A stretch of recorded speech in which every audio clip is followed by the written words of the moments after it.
안녕하세요. 서울에 살고 있는 평범한 30대 기혼 여성입니다. 저는 현재 서울의 한 백화점 매장에서 근무하고 있습니다. 연말이라서 쇼핑하러 오는 사람들이 엄청나게 많아요. 그래서 요즘 정말 눈코 뜰 새 없이 바쁘게 일만 하면서 지내고 있답니다. 오늘은 모처럼 휴일이라 집에서 쉬다가 우연히 사연 라디오를 듣게 됐는데요. 정말 세상 별별 사연이 다 있더라고요. 그런데 제가 결혼하고 직접 겪은 일들도 만만치가 않아서 제 이야기 보따리도 이곳에 한번 풀어보려고 합니다. 혹시 여러분은 연말과 연초 어떻게 보낼 계획이세요? 저는 12월 열심히 일하고 1월에 남편과 겨울 춘천 여행을 가기로 했습니다. 춘천에 시숙과 이혼한 형님이 가게를 하나 오픈했거든요. 사실 오픈한 지는 꽤 됐는데 제가 바빠서 못 갔어요. 처음에는 남편과 제주도로 겨울 여행을 가려고 했었는데 기왕이면 여행 가는 김에 형님도 만나려고 춘천으로 변경했어요. 사실 저는 이혼한 형님과는 언니 동생 하면서 둘도 없는 친자매처럼 지내고 있거든요. 아, 제가 형님 가게에 왜 남편이랑 가냐면요. 지금부터 제 사연 들어보면 충분히 이해 가실 거예요. 저는 그렇다 쳐도 저희 남편까지 이혼한 형수랑 거리낌 없이 얼굴 보고 지내는 데에는 그만한 이유가 있거든요. 그리고 혹시라도 당사자가 내키지 않을 수도 있을 것 같아 미리 사연 보내도 되냐고 언니한테 전화로 허락도 받았습니다. 언니가 오히려 자기 대신 속 시원하게 좀 밝혀달라고 부탁하더군요. 그럼 지금부터 떠오르는 대로 차근차근 여러분께 말씀드리겠습니다. 저는 집안 사정이 그다지 좋은 편이 아니었어서 고등학교 졸업하자마자 백화점에서 일을 했습니다. 지금은 제가 화장품 매장에서 일하지만 결혼 전에는 명품 매장에서 일했어요. 그때 저와 남편은 직원과 고객으로 처음 만났습니다. 그 당시 저는 제가 번 돈으로 엄마에게 생활비를 주고 나머지 남는 돈으로는 열심히 저를 꾸몄습니다. 어려서 스트레스를 어떻게 풀어야 하는지 잘 몰랐거든요. 그냥 휴일에 무작정 쇼핑으로 소비하는 게 일상이었습니다. 제 얼굴에 침 뱉기지만 솔직하게 말씀드리자면 지금과 달리 어릴 때의 저는 경제관념이 아주 엉망이었어요. 그래도 그나마 다행이었던 건 제가 이성관계에 전혀 관심이 없어서 다가오는 남자들은 다 거절했습니다. 사실 막연하게 호기심은 있었는데 일하느라 지쳐서 연애 따위 꿈도 못 꿨었죠. 그러다 남편을 만나 서로 첫눈에 반해서 저는 첫 연애이자 마지막 연애를 시작할 수 있었습니다. 신기하게 아무리 바빠도 연애가 가능하긴 하더라고요. 저는 남편 만나서 사랑을 배웠고 시댁에서는 그 외에 다른 것들도 참 많이 배웠습니다. 그리고 조금 부끄럽지만 미래를 위해 저축하는 법도 남편과 연애하면서 습관을 들였죠. 그렇게 연애를 2년 정도 하고 저희는 결혼 약속을 했습니다. 처음 예비시댁에 인사드리러 가는 날에 잔뜩 긴장해서 몸이 굳었던 기억이 납니다. 예비시모가 엄청 표독스러운 얼굴로 저를 한번 노려보더니 이내 안 좋은 말들을 쏘아붙이더라고요. 엄마, 우리 왔어요. 어머님, 안녕하세요. 처음 뵙겠습니다. 어머나, 누가 어머님이야? 말 조심해요, 아가씨. 이놈아, 넌 하다하다 이제 백화점에서 일하는 여자애 꼬셔서 집에까지 데리고 오냐? 넌 어떻게 생겨먹은 놈이 여자의 얼굴이면 다 되는 거야? 아니 조건 같은 건 따질 생각이 없는 거냐? 결혼이 애들 장난이냔 말이야. 아이고 데리고 온 여자의 수 좀 봐라. 아주 머리부터 발끝까지 명품으로 치장을 했구만. 겉이 화려하면 못하냐? 아무리 그래도 속은 못 바꾸지. 어머니, 그래도 처음 보는데 말이 너무 심하잖아요. 윤진이는 그냥 엄마한테 잘 보이려고 꾸미고 온 거라고요. 말이 심하긴 뭐가 심해? 어른 처음 만나는 날에 저렇게 과하게 나타나는 게 정상이냐?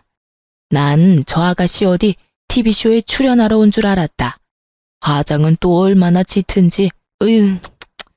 난 너 몇 년 잠잠하다가 결혼하래 데리고 온 데서 이제야 네가 정신 차렸나 싶어서 잔뜩 기대했어. 근데 어디 저런 인물을 데리고 와? 감히 우리 집안에 가당키나 한 줄 알아? 그리고 어른한테 인사하러 가는데 여자애가 뭣도 모르고 저렇게 과하게 꾸몄으면 너라도 말렸어야지. 으이그 속 터져. 아이고 내 팔자야. 죄송합니다 어머님. 제가 너무 잘 보이고 싶은 마음에 과하게 꾸몄나 봐요. 다음에는 꼭 단정히 오겠습니다. 어머 아가씨, 나한테 어머님이라 부르지 말라니까요.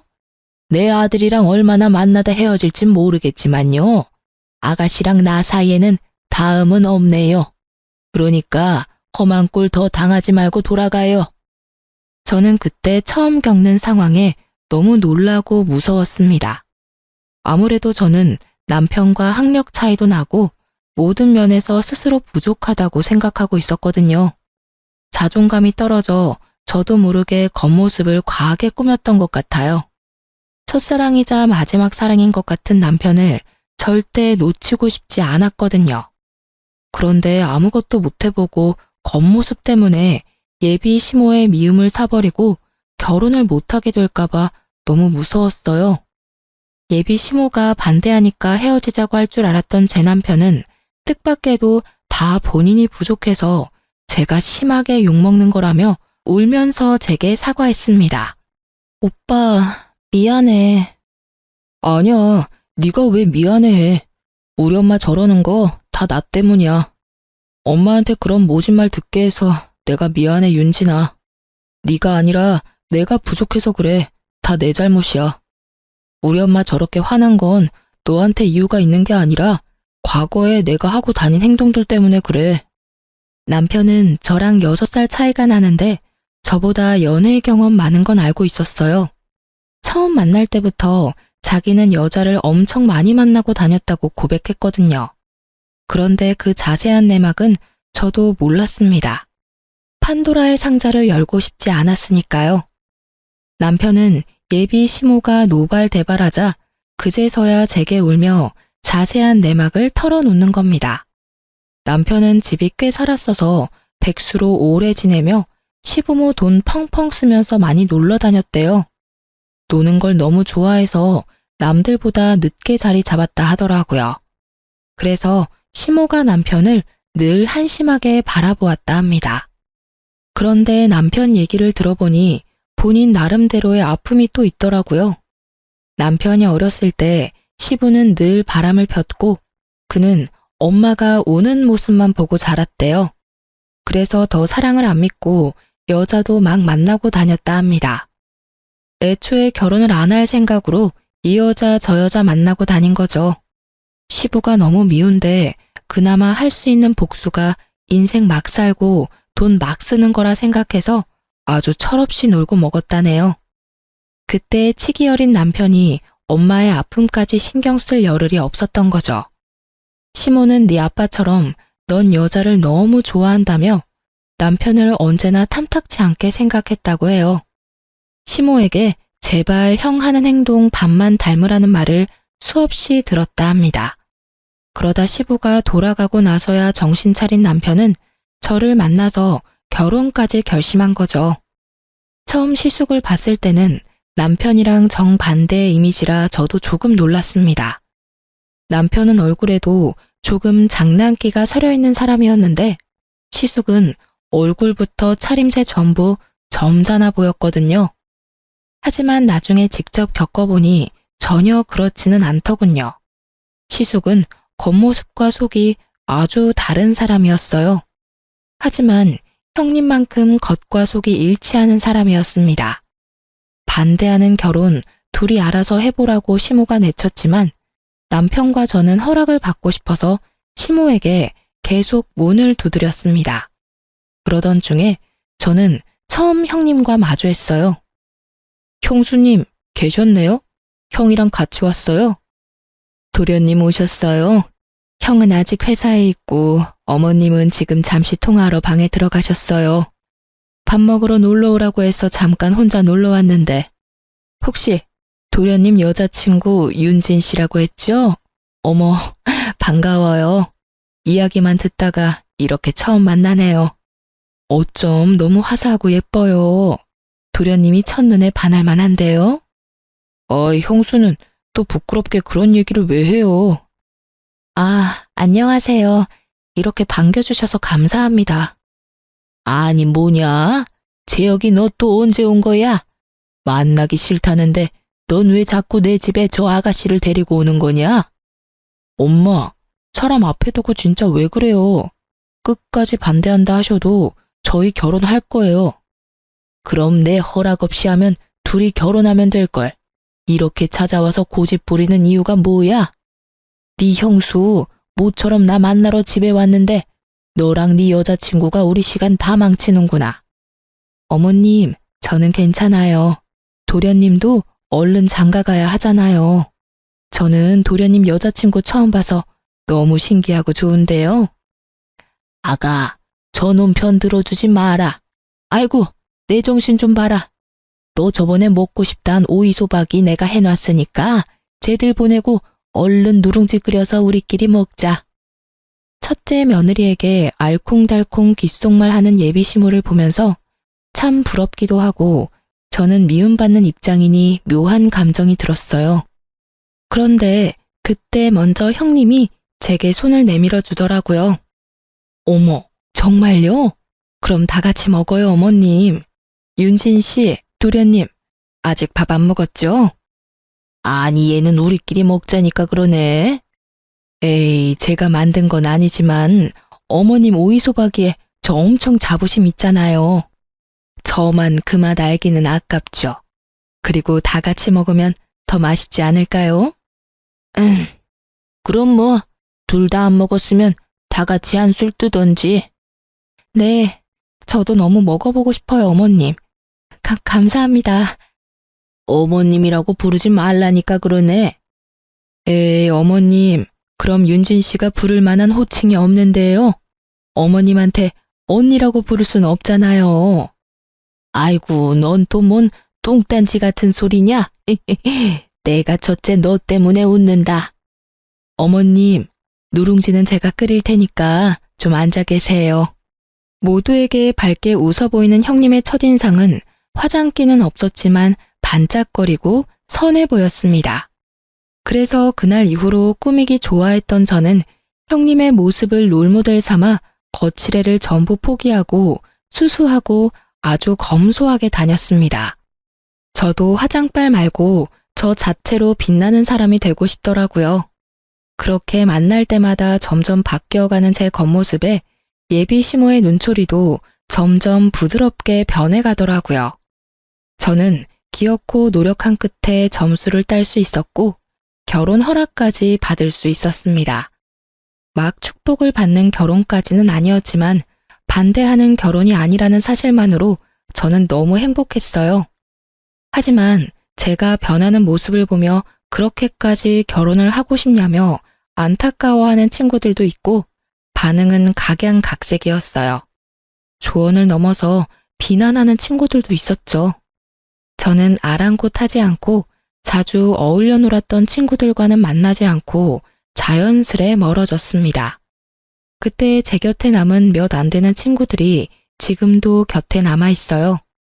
지금 생각해보면 제 인생에서도 아주 잘한 일이라 생각합니다. 그런데 저는 결혼하면 다 끝난 줄 알았는데 하고 보니 또 구박받을 일이 많더라고요. 저희 형님은 어디 가서 못 만날 아주 착한 사람이었습니다. 하지만 형님만 예뻐하고 저를 구박하고 차별하는 시모의 행동 때문에 자연스레 저는 형님을 질투하는 감정도 생겼고 속으로 형님을 조금 미워도 했습니다.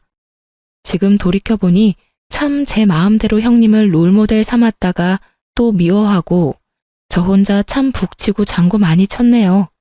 그러다 제 질투심은 또 어떤 계기로 사라졌어요.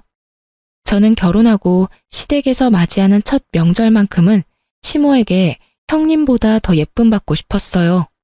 그런데 당연히 몇 년 일찍 시집 온 형님이 일을 잘했죠. 음식 장만하는데 형님은 익숙하게 시모를 돕는데 저는 느리고 서투른 칼질도 모자라 음식을 태우기 시작했어요. 아유, 둘째, 너는 살면서 요리랑 아예 담 쌓고 지냈니? 난 며느리 한 명 더 생겨서 이번 명절은 좀 수월하게 지나가나 했다. 그런데 어째 너 실수 수습하느라 우리가 더 힘들구나. 죄송해요, 어머님. 근데 저도 배우면 금방 늘지 않을까요? 그래도 둘보다는 셋이 낫잖아요. 참나 말이나 못하면. 지금부터 둘째 너는 시키는 일만 해라. 괜히 혼자 설치다가 사고 치지 말고. 네. 아니면 동서 잠깐 방에 가서 좀 쉬다 올래? 방에서 쉬고 오라는 형님의 말에 속으로 꽤나 당황했습니다. 형님이 저를 그 상황에서 배척하는 건가 싶었거든요. 네? 뭐 첫째 말대로 그렇게 하는 것도 나쁘지 않겠구나. 아가, 항상 나랑 둘이 하다가 한 명 더 끼니까 도리어 정신이 없지? 예, 나머지는 나랑 첫째가 마무리할 테니 넌 방에 들어가 있어라. 차라리 그게 더 도움되겠다. 지금은 뭐 정신 사나워서 원. 아, 그게 아니라요, 어머님. 동서 백화점에서 종일 구두 신고 힘들게 일하니까 오늘만큼은 좀 쉬었으면 해서요. 들어보니까 이번 주 내내 일했는데 오늘 하루 딱 쉬고 내일 또 출근한대요. 어머님이랑 저는 워낙 해왔던 거라 손에 익었는데 아직 동서는 그렇지 않잖아요. 형님, 저는 걸핏하면 혼자 열등감에 사로잡히곤 했는데 저를 진심으로 걱정하는 형님의 눈빛과 말은 엄청 감동이었어요. 그런 거라면 형님, 어머님, 저 이제 실수 안 할게요. 간단한 거라도 도울 수 있게 해주세요. 저만 가서 어떻게 쉬어요? 저 하나도 안 힘들어요. 오히려 혼자 쉬는 게 더 힘들어요. 우리가 힘들어 이거사. 그럼 사고 치지 말고 지금부터 딱 하라는 것만 해라. 알겠냐? 네. 잘해내고 싶었지만 참 야속하게도 저는 긴장한 탓에 손에 땀이 계속 났고 결국 시모가 아끼는 그릇을 놓쳐 깨트리기까지 했습니다. 찡그랑하는 소리에 시모는 참을 대로 참았다며 제게 소리를 질렀어요. 너 정말 오늘 와서 사고만 치고 한 게 뭐가 있냐? 그거 첫째가 선물해준 비싼 접시야. 너 이 귀한 접시 어떡할 거야? 어머님, 정말 죄송해요. 손이 미끄러워서 그만. 넌 어디 네 형님 반만이라도 따라가 봐라. 내가 업고 다니지. 어휴, 어쩜 그렇게 죄다 엉성하니? 속 터진다 정말.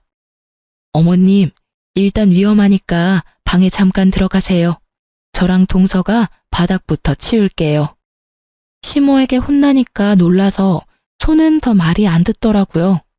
깨진 접시 조각을 맨손으로 치우려는데 형님은 바로 제 손을 저지하고 고무장갑을 끼곤 저 대신 바닥을 청소했습니다. 동서, 그러다 예쁜 손 다쳐. 내가 할 테니까 잠시 앉아 있어. 죄송해요, 형님. 청소 후에 형님은 다 같이 마실 수 있게 차를 우리더니 시모와 제게 내밀었습니다.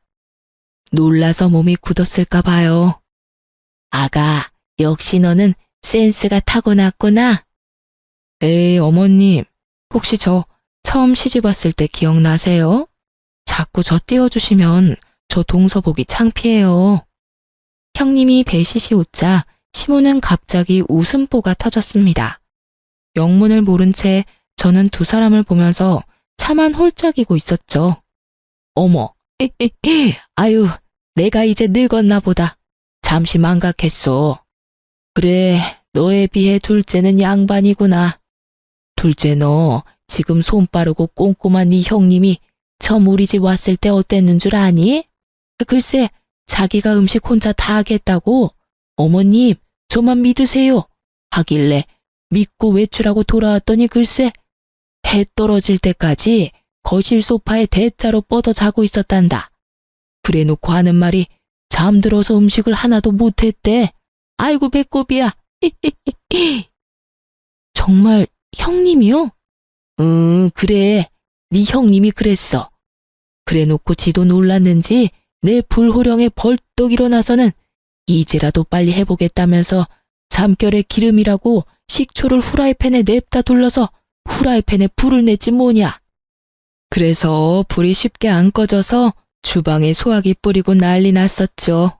어머님, 그때 저한테도 아까처럼 말씀하셨었는데 기억나세요? 예, 너 그거 내가 아끼는 후라이팬인데 어쩔 거냐? 하셨잖아요. 아까 동서 보는데 저 보는 줄 알았다니까요. 그래, 그랬었지. 으, 너 정말 손 많이 갔어. 저 혼나느라 눈물이 마를 날이 없었잖아요. 신나서 형님의 실수 에피소드를 말하는 시모와 맞장구 치며 웃는 형님을 보면서 비로소 긴장이 풀리더군요.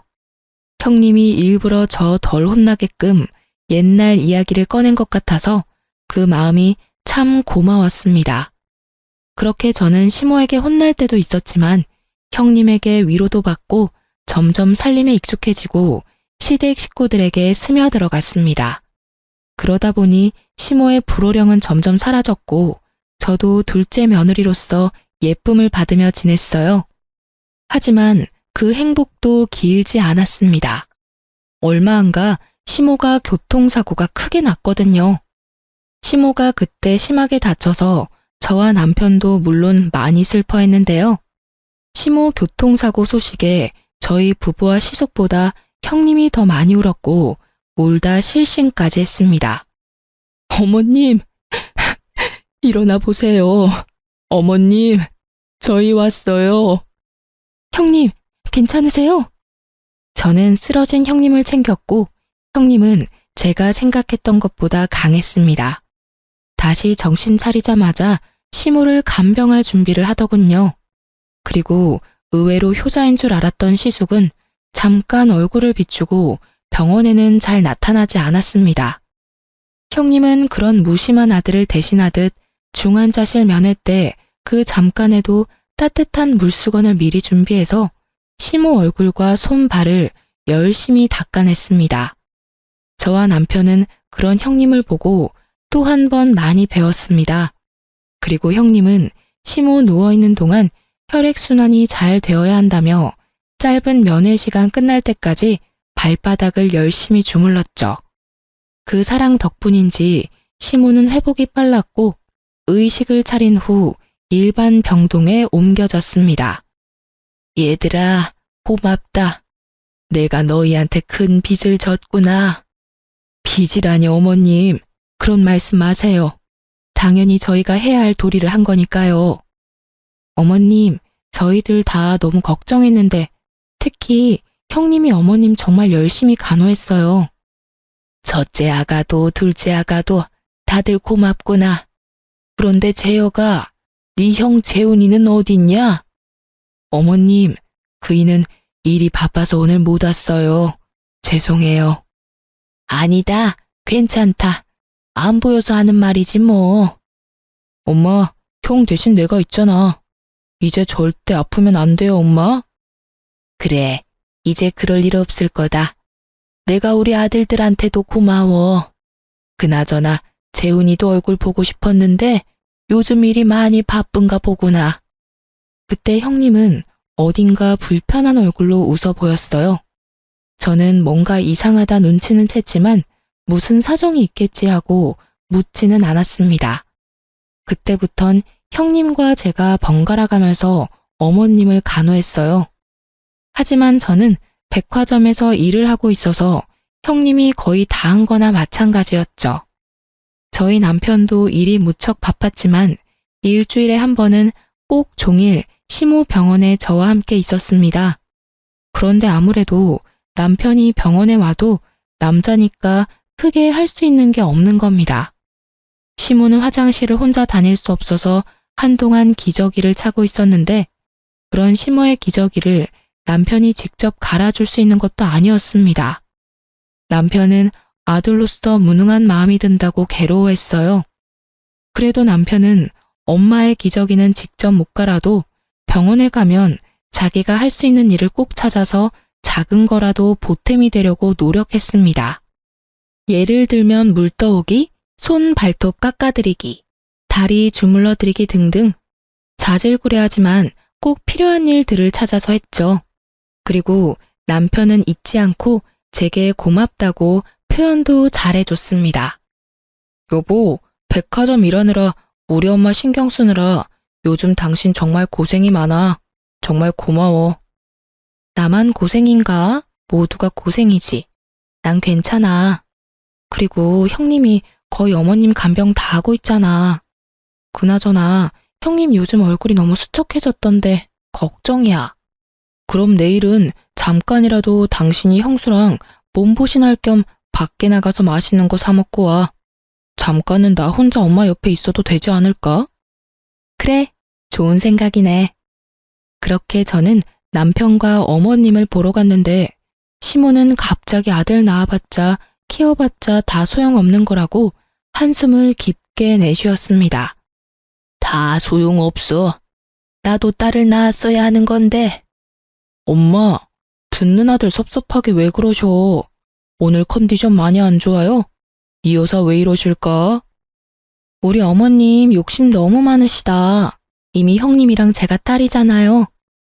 분위기를 풀어보려는 저와 남편의 노력에도 시모는 좀처럼 웃질 않았고 얼굴이 어둡더라고요.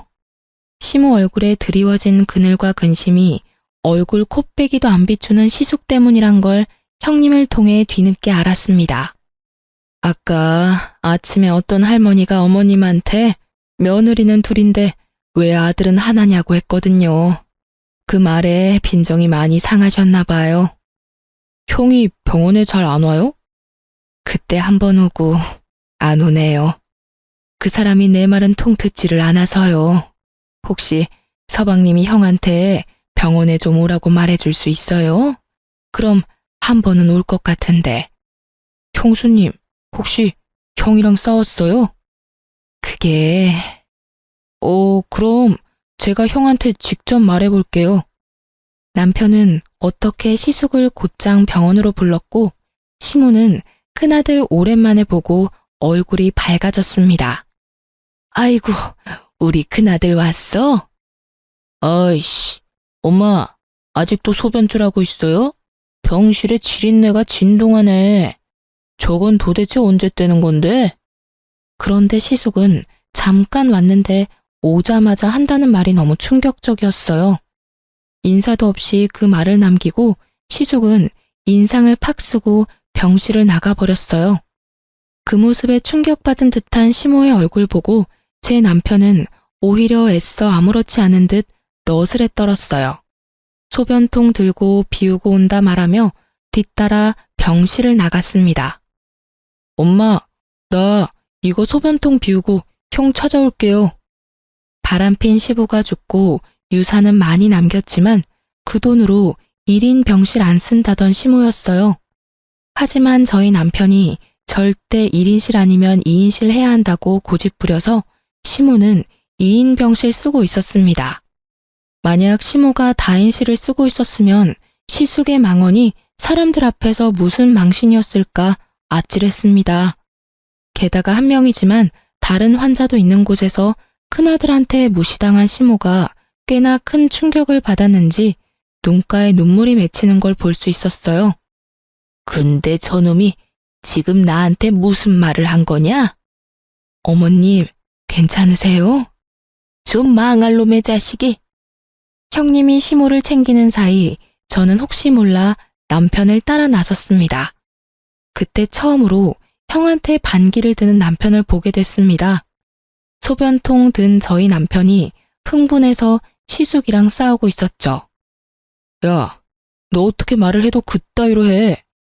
형한테야? 너? 참나. 너 내가 경고하는데 위아래 구분 똑바로 해, 이 자식아. 아, 넌 뭐 위아래가 있어서 아픈 엄마한테 지린내가 어쩌고 막말했냐? 이제 엄마 멀쩡해 보이니까 2인실 못 쓰게 해라. 뭐? 너 지금 뭐라고 했냐? 간호사한테 당장 다인실로 옮겨달라 해. 노인네 저렇게 병원비 쓰는 만큼 나랑 네가 받을 유산 줄어드는 거야. 너 정신 바짝 차려라. 엄청난 말을 하면서도 변화 없는 시숙의 얼굴을 보니 꼭 소시오패스가 따로 없었습니다. 결국 남편이 형의 멱살까지 잡아버렸고 저는 놀라서 남편에게 달려갔습니다. 여보! 근데 이 자식이 이거 안 놔? 그런데 저보다 한 발 빨리 형님이 달려갔죠. 저희 남편이랑 금방이라도 치고 받고 싸우려는 시숙을 보고 일침을 가하는 형님이었습니다. 당신이 잘못한 거 맞잖아. 왜 서방님을 때리려고 해? 가족들 앞에서는 적어도 돈 욕심 티 안 낼 수 없어? 창피하다 정말. 형님의 말에 시숙은 싸늘하게 비웃으며 말했습니다. 네가 뭔 상관이야? 이제 이 집안이랑 상관도 없는 게 어디서 질척거리고 있어? 저리 안 꺼져?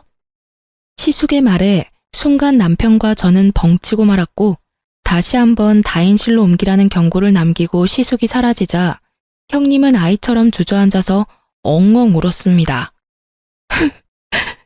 나 어떡해요, 서방님? 동서, 나 어떻게 살아 이제? 형님, 왜 그래요? 무슨 일 있어요? 형수, 왜 그래요? 저놈, 아니, 형이 형수님한테 왜 저렇게 말해요? 서방님 형, 어떤 젊은 여자랑 바람났어요. 당장 이혼하재요. 네?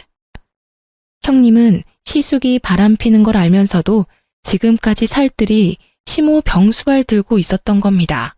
바람 펴놓고 당당하게 이혼하자는 시숙이었는데 형님은 아픈 시모 충격받을까봐 합의 이혼하는 조건으로 잠시 이혼도 미루고 있었습니다.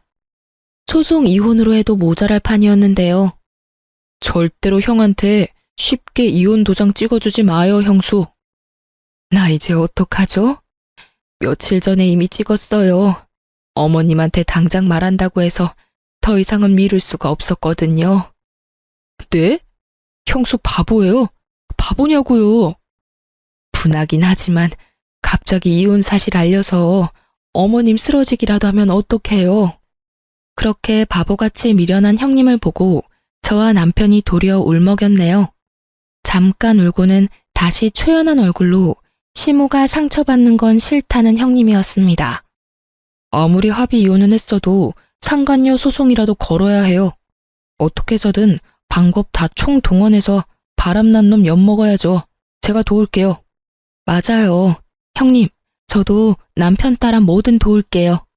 어떻게 이렇게 예쁘고 착한 형님을 두고 바람이 나요?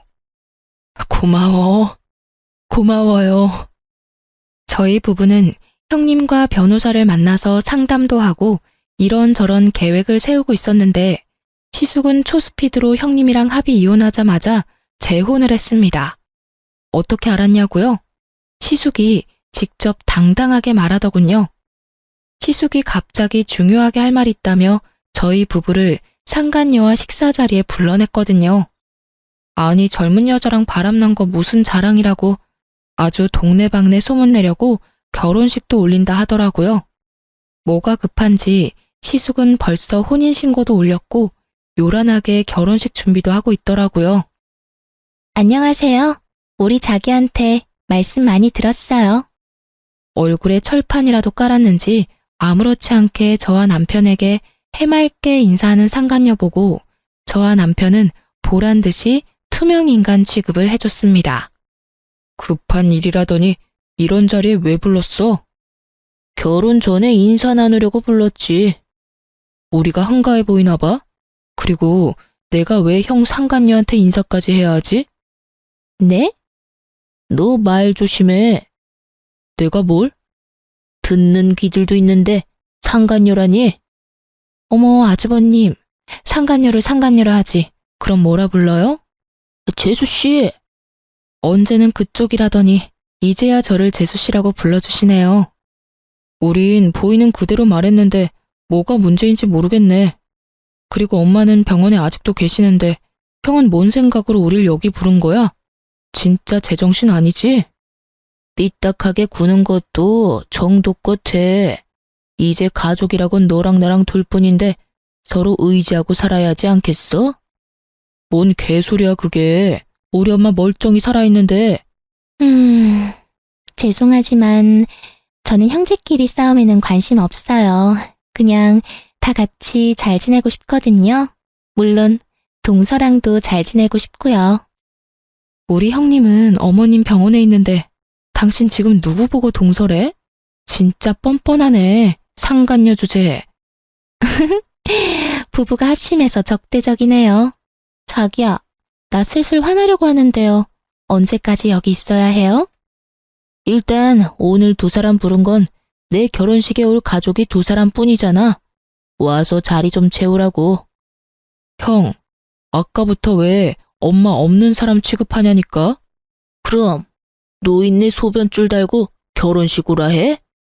진짜 아주버님 그렇게 안 봤는데 정말 이기적이네요. 우리가 왜 참석해야 해요? 전 절대 그 결혼식 안 가요. 그럼 재수 씨는 오지 말던가요. 됐고, 야, 너만 와. 아니, 나한테 가족은 지금부터 형 제외하고 딱 3사람이야.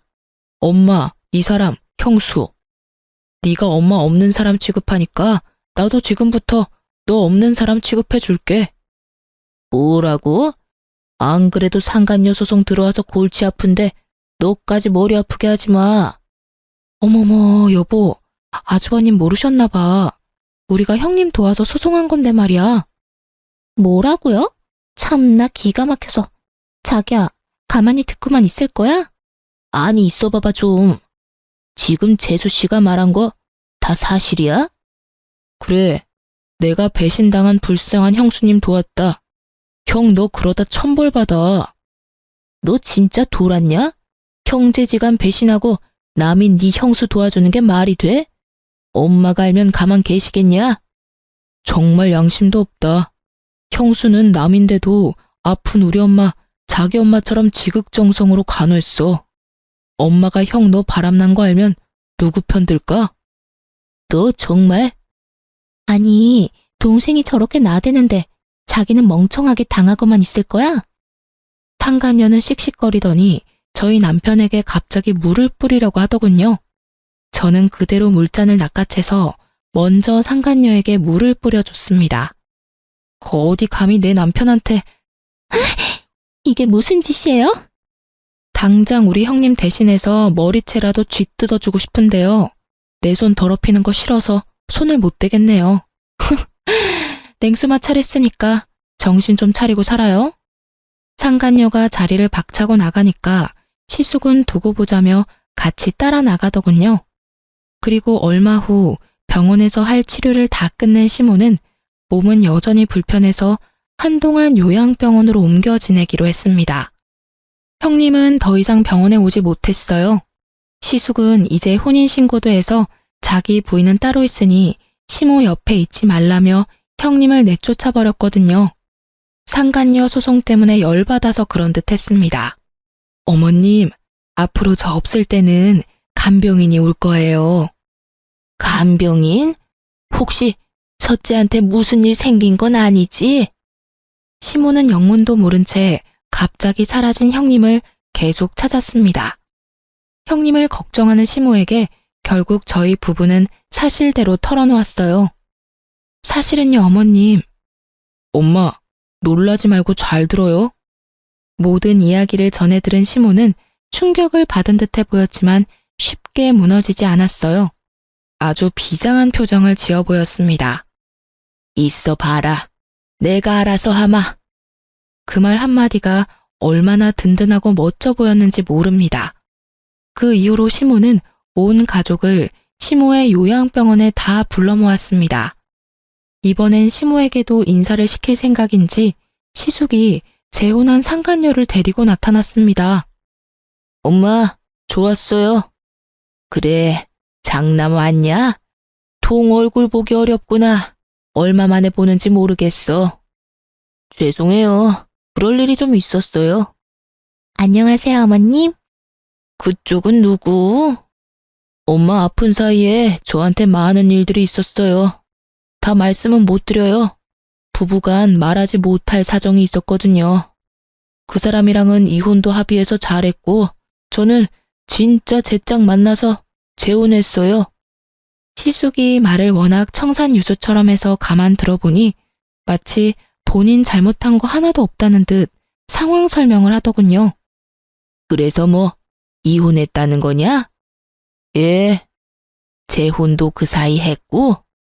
네. 결혼식은 좀 이따 올릴 건데 혼인신고 먼저 했어요. 그래서? 왜? 그동안 코빼기도 안 보이더니 이제서야 새 부인 데리고 나타난 이유가 뭐냐? 그게 저 요즘 사업이 좀 어려워져서요. 엄마가 좀 도와주셔야겠어요. 그래? 2억 정도 필요해요. 2억 달라는 말을 시모에게 아무렇지 않게 꺼내는 시숙을 보고 저와 남편은 깜짝 놀랐습니다. 뻔뻔한 것도 정도가 있잖아요. 게다가 시숙은 결혼식 비싼 호텔에서 해야 한다며 돈을 펑펑 쓰고 있었거든요. 사업이 어려운 와중에도 시숙은 바람피고 무리하게 재혼하느라 사치하고 있었던 거예요. 놀란 저희 부부와 달리 잠자코 듣던 시모의 얼굴에는 표정 변화가 없었습니다. 안 그래도 나 죽고 나면 유산은 어떻게 할지 모두에게 말해주려고 오늘 불렀다. 내가 한 번도 돈 관련해서 따로 얘기한 적 없으니까 다들 궁금도 했겠지. 이번에 교통사고 나면서 깨달았어. 참, 언제 어디서 어떻게 죽을지 알 수 없는 게 이놈의 인생이야. 그래서 미리 내가 정리를 좀 하려 한다. 저는 그 순간 상간녀에게 해실거리며 웃는 시숙의 악마 같은 모습을 또 봐버렸습니다. 정말 역겨웠어요. 하지만 어머님이라고 눈이 없을까요? 그네, 넌 돈 얘기하니까 대놓고 좋아하는구나. 그런 거 아니에요, 엄마. 그런데 그냥 유산 나눠주면 재미없지. 나도 보험은 들어놔야 할 거 아니야? 내가 죽기 전까지 나 보살필 놈한테 더 많이 줘야지. 안 그러냐? 그럼 이제 말해봐라. 나 요양병원에서 퇴원하면 첫째, 둘째 중에 어느 집으로 가면 되냐? 그게... 시모의 말에 시숙은 머뭇거렸고 남편은 그런 시숙을 비웃었습니다. 엄마, 둘째 아들이 모실게요. 네, 어머님, 저희 집으로 오세요. 그러자 시숙은 아니라며 장남이 모시겠다 소리쳤죠. 무슨 둘째 집에 가요? 엄마는 장남이 모셔야지. 자기야, 그게 무슨 말이야? 나랑 상의도 없이 그런 게 어딨어. 그런 말은 전혀 없었잖아. 난 싫어. 상간녀가 눈치 없이 시숙에게 칭얼거리자 시숙은 참지 않고 불같이 화내더라고요. 어떻게 될지 모르니까 넌 좀 조용히 있어. 에휴, 젊은 아가씨가 아주 꽉 막혔네. 나도 태어나기 전까지 고민을 좀 해봐야겠어. 그럼 이제 내 수발은 아가씨가 될 건가? 재혼했으니까 말 편하게 할게. 지금 내 상태는 알고 있고. 네? 수발이라뇨. 계속 간병이 쓰는 거 돈 아깝잖아. 내가 전보다는 나아지기는 했는데 요즘 통 화장실 가기 전에 지려서 기저귀를 다시 차고 있어. 그래도 소변줄 뗀 게 어디야? 기저귀 갈아주는 거 어렵지 않지? 저는 그런 거 못해요. 차라리 간병인을 쓰세요. 얼굴 빨개진 상간녀가 머뭇거리며 못한다 했어요. 그러자 시모는 쌍심지를 켜고 상간녀에게 말했습니다. 왜? 집에 시어머니 모시는 것도 못하겠고 병원 와서 내 기저귀 가는 거 겨우 그것도 못하겠어? 그럼 도대체 네가 할 수 있는 게 뭐야? 원래 내 큰 며느리는 더한 것도 했는데 넌 왜 못해? 그럴 거면 너 왜 내 큰 며느리 자리를 꿰차고 있는 거야? 그러자 시숙은 귓속말로 상간녀에게 쏘아붙였습니다. 귓속말이라고 하기엔 너무나 목소리가 커서 다 들렸지만요. 아이씨, 말이라도 어떻게 잘해봐. 뭐라도 좀 해보라고. 내가 뭘 어떻게 해? 아니, 어떻게 내가 더럽게 당신 엄마 기저귀를 갈아주냐고. 그러려고 내가 이 결혼한 줄 알아? 시숙은 뭐라도 하라고 눈치 주고 상간녀는 못 참겠는지 빽 소리를 지르더군요. 그 모습을 지켜보던 시모는 깔깔깔 웃으면서 병실 침대 옆 쓰레기통에 있던 자기 기저귀를 꺼내 상간녀 얼굴에 던졌습니다. 더러워 진짜. 어, 아줌마 미쳤나봐. 이게 뭐 하는 짓이에요? 노막 났어요? 바람 피운 건 안 더럽고. 바람 아니거든요. 사랑한 거예요. 엄마, 진정하세요. 이혼하고 만난 거라고요. 바람 핀 거 아니에요. 바람? 뭔 말도 안 되는 변명을. 넌 바람까지 펴놓고 조강지쳐 한 푼도 주지 않고 매정하게 내쫓아? 쓰레기 같던 네 애비도 그러지는 않았다. 바람은 밥 먹듯이 폈지만 돈은 나한테 다 남겼어, 이놈아. 네 애비보다 더한 악마 같은 놈아. 넌 오늘부로 내 자식 아니야. 그리고 내 며느리는 여전히 딱 2명이야. 지금 내 옆에 있는 둘째 며느리랑 지금 병실 들어오는 첫째 며느리. 그때 형님이 병실 문을 열고 들어오자 얼굴이 썩어가는 상간녀와 시숙이었습니다. 어머님, 저 왔어요. 네가 여기 어디라고 와? 어라? 옆에 그 남잔 누구냐? 그새 남자도 생겼어? 웃기게도 주제에 형님 옆에 있는 남자를 은근히 신경 쓰는 시숙이었죠. 난 어머님이 오라고 해서 왔는데. 어서 와라. 마침 타이밍 잘 맞게 왔어. 형님 옆에 서 있던 남자는 다름 아닌 시모가 부른 변호사였습니다. 이제부터 정리를 좀 해보자고. 땡땡동의 5층 건물은 둘째네 부부에게 주기로 하셨습니다. 엄마, 나는요? 큰아들은요? 변호사님, 제가 받을 건요? 현재 요사님께서 살고 있는 집 말고 따로 세주고 있는 지방 아파트가 한 채 있습니다. 변호사가 뜸들이며 누구 줄지 말을 안 하니 시숙은 초조한 얼굴로 재촉하더군요. 일단 그 아파트 말고 첫째 아들분께는 통장을 남기기로 하셨습니다.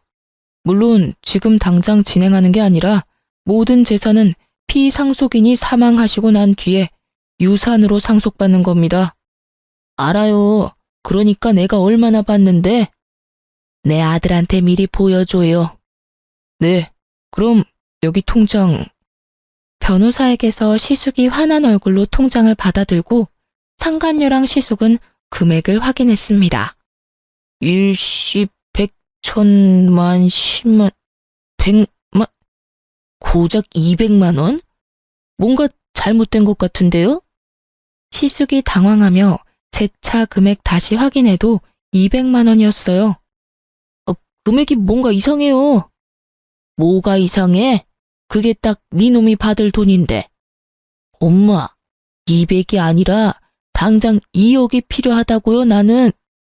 그 200만 원은 사실 병실에 지린내 난다며 병문안 못 오겠다던 그날 시숙이 어머님 통장으로 입금했었던 돈이었어요. 이 집구석 별꼴이야 정말. 돈은 많대서 이혼남이랑 결혼했는데 사업은 오늘 내일하고 받을 유산 많대서 기대했더만 가진 거 쥐뿔도 없는 놈이네 이거. 사기 결혼이야. 이혼해. 뭐? 잠깐 기다려봐. 뛰쳐나가는 상간녀의 세상 다 잃은 얼굴로 시숙은 무릎 꿇고 빌었습니다. 엄마, 나한테 왜 이러세요? 아들이 잘못했어요. 이제 장난 그만하시고요. 아파트는 나 줄 거죠? 한심하기 짝이 없는 니놈한테 내가 왜 아파트를 줘? 저 여자랑 당장 이혼할 테니까 제발 제목 유산은 제대로 남겨줘요. 에이. 시모가 들은 척도 안 하자 시숙은 시모의 바짓가랑이를 붙잡으며 말했습니다. 엄마, 그럼 아들 사업이라도 좀 도와줘요. 아까 말한 2억은 도와줄 거죠? 나 이러다 진짜 망해요. 2억? 2억이 누구 개 이름이냐? 맡겨놨어. 난 앞으로 나 먹고 살 돈이란 병원비밖에 없어 이제. 엄마. 변호사 선생님, 나 죽으면 작은 건물 말고도 나머지 남은 돈들이랑 내가 살던 집은 둘째한테 줄 거예요. 나 때문에 고생을 많이 했거든. 아파트는요, 엄마? 아파트 있잖아요. 이미 난 네 조강지처한테 그 아파트 줘버렸는데 네가 이혼 안 했음 그 아파트 팔아서 같이 썼겠지. 멍청한 놈. 어디 지 아빠랑 똑같은 짓거리를 해?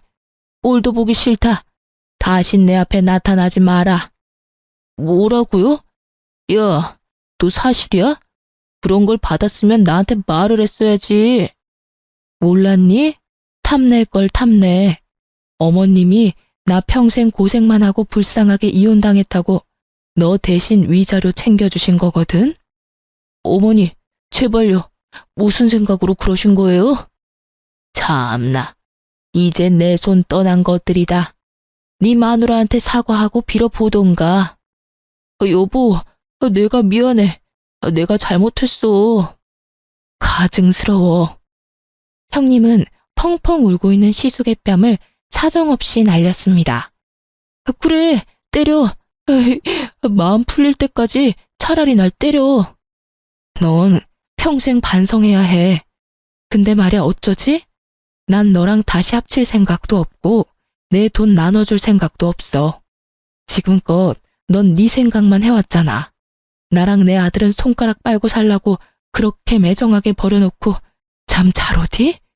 그리고 너 어머님 병실에 있을 때 한 번이라도 말 따뜻하게 해본 적이 있어? 가족들 먼저 버린 건 당신이야. 일어나. 이제 와서 불쌍한 척 거짓 눈물 흘리지 마. 그동안 엄마랑 형수한테 피눈물 나게 한 건 형이잖아. 시모는 끝까지 시숙을 외면했고 남편은 짐승처럼 울부짖는 시숙 멱살을 끌고 병실에서 나갔습니다. 시모는 시숙이 사라지자마자 결국 눈물을 훔치며 말했죠. 아가, 이런 한심한 꼴 당하게 해서 미안하다. 내가 아들을 한참 잘못 키웠어. 정말 미안하다. 어머님, 아니에요. 그 뒤로 시숙은 가족들이 모두 외면하자 혼자 사업 살려보겠다고 무리하게 대출받고 여기저기 돈을 빌리며 아등바등 사는 듯 했습니다. 대출금 갚는 것만 월 몇백이라서 남편에게 빌빌 기면서 한 번만 돈 좀 빌려달라고 구걸한 적도 있었어요. 남편은 형에게 그러게 왜 똑바로 살지 않았느냐고 네 어포라며 절대 한 푼도 빌려주지 않았습니다. 시숙은 그렇게 대출까지 끌어다 썼지만 결국 사업도 망하고 빚만 가득한 폐인이 됐습니다. 상간녀는 당연히 시숙 버리고 도망간 지 오래였고요. 잘못에 비해 택도 없이 적은 금액이긴 했지만 형님은 상간녀 소송으로 위자료도 받았습니다. 그렇게 멀끔하고 점잖아 보였던 시숙은 인생 쫄딱 망하고 고시원살이를 하고 있어요. 형님은 앞서 말했던 것처럼 친정엄마랑 춘천에서 장사를 하고 있는데 말 그대로 초대박이 나서 아주 바쁘고 재밌게 살고 있습니다. 조카도 이번에 고등학교 들어가는데 공부 잘해서 기숙사에 들어가서 살고 있고요. 안타깝게도 어머님 말대로 죽음은 갑자기 찾아왔고 저희 어머님은 1년 전 돌아가셨습니다. 시숙은 어머님 장례식장에 나타나지도 않았습니다. 재산을 받지 못한 것에 아직도 앙심을 품은 것 같아 보였어요. 그래도 부모이고 핏줄인데 어쩜 이리 무정할까요? 그 뒤로 어머님 유산은 어머님이 말한 대로 다 받았습니다. 형님은 그 아파트 팔아서 가게 여는데 조금 보탰고 나머지는 공부 잘하는 조카 나중에 유학 보내줄 거래요. 피 안 섞인 시모를 살뜰히 간병하고 의리 지켜서 결국 행복해진 저희 형님. 아직까지도 저는 대단하게 느껴집니다. 평소에 좀 무뚝뚝할지라도 바람만이라도 안 폈으면 시숙이 시모의 유산을 받을 수 있었을까요? 생각해보니 것도 아닐 것 같네요. 멍청하게 돈도 가족도 모두 잃은 시숙 보면서 저희 남편은 더 올바르게 살려고 노력하고 있습니다. 아빠와 형을 절대 요만큼도 닮고 싶지 않다면서요. 절대 하늘은 손바닥으로 못 가리는 것 같아요. 시숙과 형님 보면서 결국 마지막에는 착한 사람이 이기고 나쁜 사람이 벌 받는다는 걸 저는 간접적으로 경험했습니다. 어머님이 마지막 순간 했던 말이 저는 아직까지도 마음이 아파요. 남편에게 제발 너라도 가정 지키고 행복하게 살아라 라고 하셨거든요. 원래도 착한 저희 남편은 시모의 마지막 말처럼 가정에 정말 충실하고 있습니다. 남편과 저는 서로 의지하면서 잘 살고 있습니다. 하늘에서 저희 어머님도 상처 없이 잘 지내셨으면 좋겠습니다. 그럼 지금까지 제 긴 사연 들어주셔서 감사합니다.